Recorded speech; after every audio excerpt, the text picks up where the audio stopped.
بسم اللہ الرحمن الرحیم. معزز خواتین و حضرات، پاکستان بار بار ڈیفالٹ کے خطرے کے قریب جاتا ہے، پھر بچ جاتا ہے، پھر دوبارہ نئے مسائل پیدا ہوتے ہیں. IMF والے جو ہیں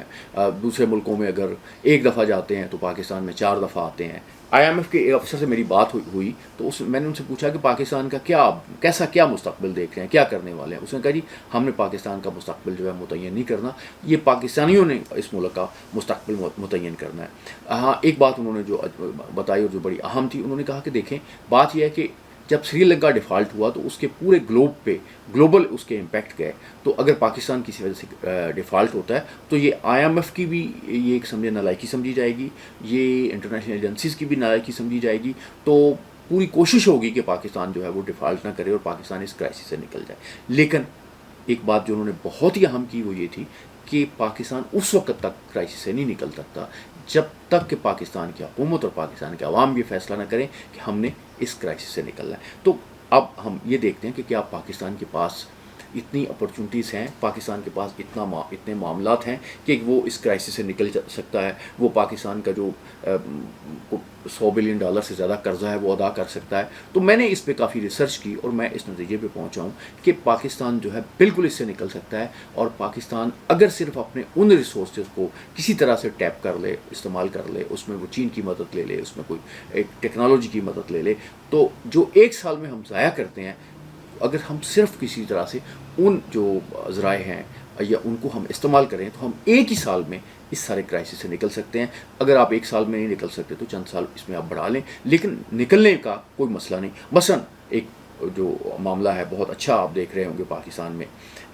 جو پیدا ہوا ہے وہ یہ ہے کہ سولر انرجی جو ہے وہ اس پہ لوگ بڑے تیزی سے شفٹ ہو گئے ہیں. کچھ لوگوں کا کہنا ہے کہ 20% جو ہے وہ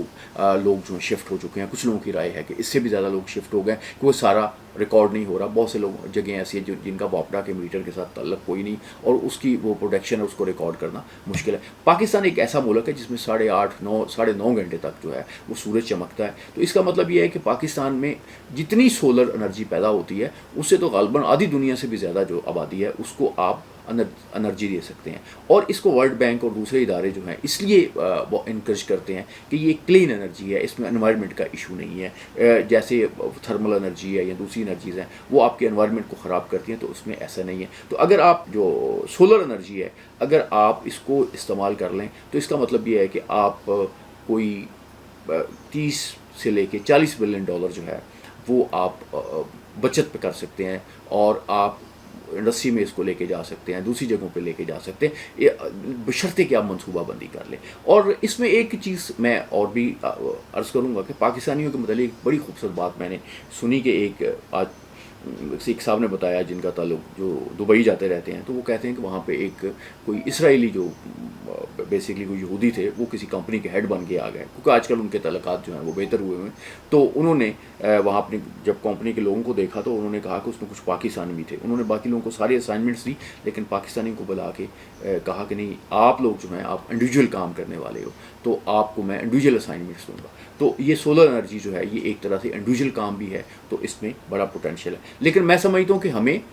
انڈیویجول کاموں میں کامیابی بھی حاصل کرنی ہے، لیکن اس کے ساتھ ہم نے کولیکٹیو جو کام کرنے کی ایک صلاحیت ہے وہ حاصل کرنی ہے. یہاں ویسے تو ہم دیکھتے ہیں کہ پاکستان میں شراکت کا کاروبار جو ہے فیل ہوتا ہے، لوگ ایک دوسرے کے ساتھ اعتماد نہیں کرتے، ٹیم ورک بنا کے نہیں چلتے. یہ کمی تو ہمارے ہاں ہے، کچھ اداروں میں تو ہوا ہے کہ ہو رہا ہے، لیکن یہ بنیادی ایشو ہے اور اس کی تربیت ہونی چاہیے، اس کا مسئلہ ہونا چاہیے. پہلی بات جیسے میں عرض کی کہ یہ آپ کا سولر ہے کہ اگر آپ اس کی ساری انرجی کو یوز کر سکیں، کسی طریقے سے یوز کر سکیں، تو آپ کے قرضے جو ہیں بڑی حد تک اتر سکتے ہیں، ایک ہی سال میں اتر سکتے ہیں. دوسری جو ہے ونڈ کا مسئلہ ہے کہ آپ ہوا کو استعمال کریں اور اس کی آپ انرجی بنا لیں اور اس کو اس میں شفٹ کر دیں. ویسے تو یہ کہ سولر انرجی اتنی پاکستان میں ہے کہ آپ کو ونڈ کی انرجی کی ضرورت نہیں پڑے گی، لیکن اتنی انرجی آپ سولر سے اور ونڈ سے پیدا کر سکتے ہیں کہ آپ انرجی جو ہے وہ اس کو ایکسپورٹ بھی کر سکتے ہیں. پاکستان اس حوالے سے بہت رچ ہے کہ اس میں اللہ نے اس کو بے پناہ صلاحیتیں دی ہوئی ہیں. تو اسی طرح سے ایک اور سورس ہے جو ضائع ہو رہا ہے، وہ بھی کہا جاتا ہے کہ پاکستان میں $35 بلین کا جو پانی ہے وہ ہم سمندر میں پھینک دیتے ہیں. اس کے متعلق سندھ کی کچھ ریزرویشنز ہیں، اس پہ کام ہو سکتا ہے اور جو اس میں مسائل ہیں ان پہ کام ہو سکتا ہے. اس پہ انویسٹمنٹ اگر کی جائے، اگر ان علاقوں میں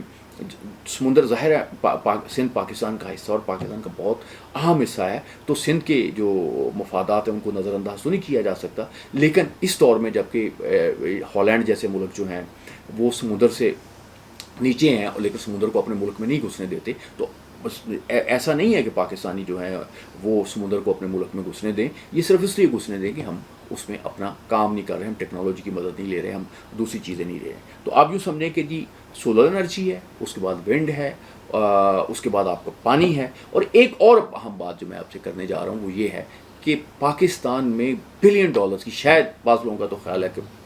اس بڑا مبالغے کی بات کرتے ہیں کہ $20-30 بلین جو ہے آپ جو ہے وہ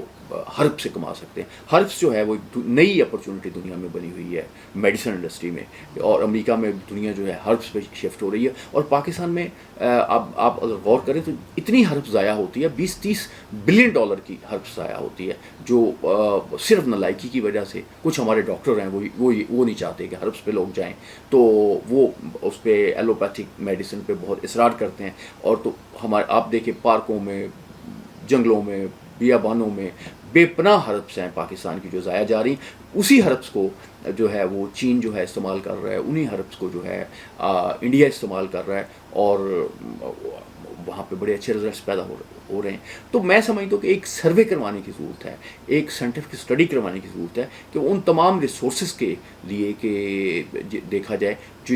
جو ضائع ہو رہے ہیں اس وقت، اور اس کے ذریعے بے پناہ آپ نے سمجھے کہ دولت کمائی جا سکتی ہے، زر مبادلہ کمایا جا سکتا ہے۔ اسی طرح سے ہم سیاحت کا معاملہ کرتے ہیں، ٹورزم کی بات کرتے ہیں، ٹورزم میں کچھ ہے لیکن ٹورزم میں بھی کچھ چیزوں کو کرنے کی ضرورت ہے۔ آپ دیکھیں کہ سعودی عرب جیسا جو اسلامی ملک ہے اس نے بھی ٹورزم کی اہمیت کو جانا ہے، اور وہ بھی کچھ امینڈمنٹس کر رہا ہے، کچھ چیزیں کر رہا ہے، کچھ چیزوں کو دیکھ رہا ہے۔ ظاہر ہے کہ بہت سی فیسلٹیز ہیں جو بیرونی سیاح چاہتے ہیں، اور ہم سمجھتے ہیں کہ ہمارے کلچر کے مطابق نہیں، ہمارے مذہب کے مطابق نہیں، لیکن ایک گنجائش ہمارے مذہب میں دوسرے لوگوں کے لیے تو ہے، ہم اس گنجائش کو نظر انداز نہیں کرنا چاہیے۔ ہمیں سعودی عرب جو ہے وہ نہیں نظر انداز کر رہا، وہ اس میں چلا گیا، دوسرے اسلامی ملک جو ہیں وہ اس میں بہت آگے چلے گئے، ترکی بہت آگے چلا گیا جو ٹورزم میں، دبئی آگے چلا گیا، لیکن ہمارے ہاں کچھ چیزیں ہیں وہ ٹھیک نہیں ہیں۔ پھر یہ ہے کہ ہمارے ہاں ایک اور میں بات کرنا چاہوں گا کہ صفائی کی بات میں کرنا چاہوں گا۔ پاکستان میں بہت بڑا جو ایک لوگوں کی صحت کو خطرہ ہے، اور ہمارا جو میڈیسن کا بہت بڑا بل ہے، اس کی وجہ یہ ہے کہ لوگ صفائی نہیں کرتے، اور یعنی صفائی نصف امان کہی جاتی ہے لیکن صفائی کا رجحان ہی کوئی نہیں ہے، صفائی لوگ کرتے نہیں ہیں۔ مجھے یہاں پہ ایک ڈاکٹر غلام جیلانی صاحب کی ایک بات یاد آتی ہے کہ ایک دفعہ جو کمشنر تھے وہ وزیرستان میں خطاب کر رہے تھے، ٹرائبل چیف بیٹھے ہوئے تھے، تو انہوں نے بڑے اچھے کام کیے تھے اس زمانے میں، تو ایک ٹرائبل چیف اٹھ کے کھڑا ہو گیا، تو اس نے کہا کہ ہماری یہ خواہش ہے کہ آپ مسلمان ہو جائیں، کیونکہ اگر آپ مسلمان ہو جائیں گے تو آپ جنت میں جائیں گے، تو آپ جیسا آدمی اگر جہنم کی آگ میں جلے تو ہمیں اچھا نہیں ہے۔ تو انہوں نے آگے سے جو جواب دیا وہ بڑا سوچنے والا تھا۔ انہوں نے کہا کہ بات یہ ہے کہ اگر ہمیں جہنم میں بھی پہنچا دیا جائے گا تو ہم لوگ اکٹھے ہو کے اپنی ذہانت سے، اپنے محنت سے ہم جہنم کی جو انرجی ہے اس کو بھی کنورٹ کریں گے، اور ہم جہنم کو بھی صاف کر لیں گے، لیکن آپ جنت کو بھی خراب کر بیٹھیں گے۔ تو یہ ایک پرسیپشن ہے جو دنیا میں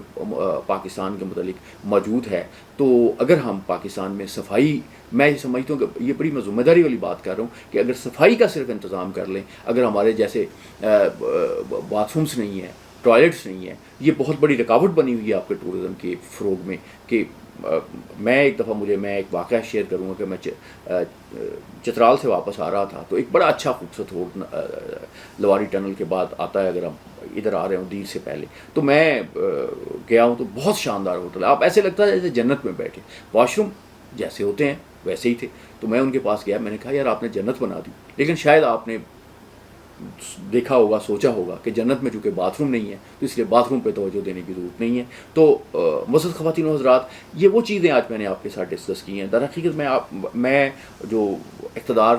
میں موجود لوگ ہیں، جو ہمارے دوسرے لوگ پڑھے لکھے لوگ ہیں، میں کہتا ہوں ان ذرائع پہ بھی توجہ دیں جو ہم بالکل ضائع کر رہے ہیں۔ اور میں آپ کو یقین دلاتا ہوں کہ $100 بلین جو ہے وہ تو پاکستان کے پاس اتنے ضائع کرنے والے اتنے ریسورسز ہیں کہ جس میں آپ $100 بلین جو ہے وہ اکٹھا کر سکتے ہیں اور اس ملک کی قسمت بدل سکتے ہیں۔ لیکن اس کے لیے آپ کو اپنی سوچ بدلنی ہے، حکومت کو اپنی سوچ بدلنی ہے، اور قوم کو آگے لے کے چلنا ہے۔